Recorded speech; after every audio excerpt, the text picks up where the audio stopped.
can't go to church just because our friends go. To which we go to get a spouse. No. To which we go to meet men and women. No. To which we're commanded. A resounding yes.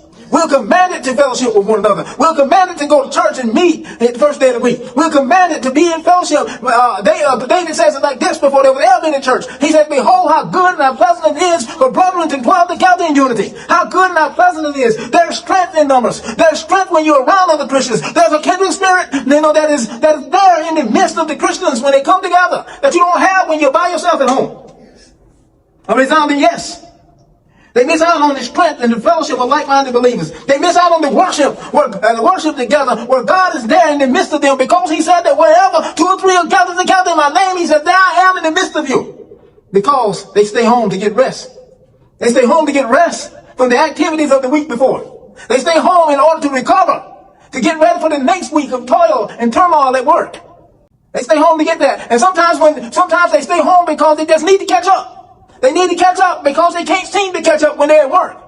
And so the work then becomes a drag on the personality of the Christian when they can't go to church, when they can't do what God told them to do, they can't worship, they can't fellowship, they can't do anything that's going to cause them to be strong in the Lord. And so then they're set out there, isolated by themselves, so that the enemy then can attack them.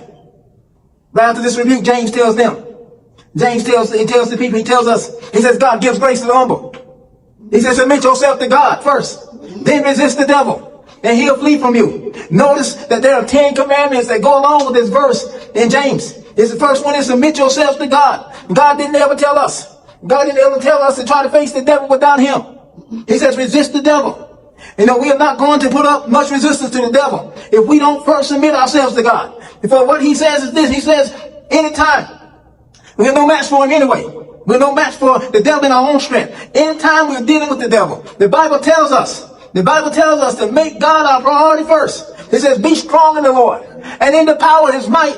He says, for put on the whole armor of God. Because you wrestle not against flesh and blood, but against principalities and powers, against the rulers of the darkness of this world.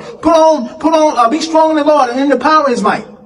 And put on the whole armor of God, that you may be able to stand against the wiles of the devil. For we wrestle not against flesh and blood, but against principalities, powers, against the rulers of the darkness of this world, against spiritual wickedness in high places. Another example, it says, for though we walk in the flesh, we do not war after the flesh. For the weapons of our warfare are not carnal, but mighty through God. It's mighty through God. He's not mighty through us. He never told us to be strong in ourselves. But he says, but be strong in the Lord. He says, but they are mighty through God to the pulling down of strongholds. Those reasonings of pagan philosophers. Those dogmas and their dogmas that nullify the word of God.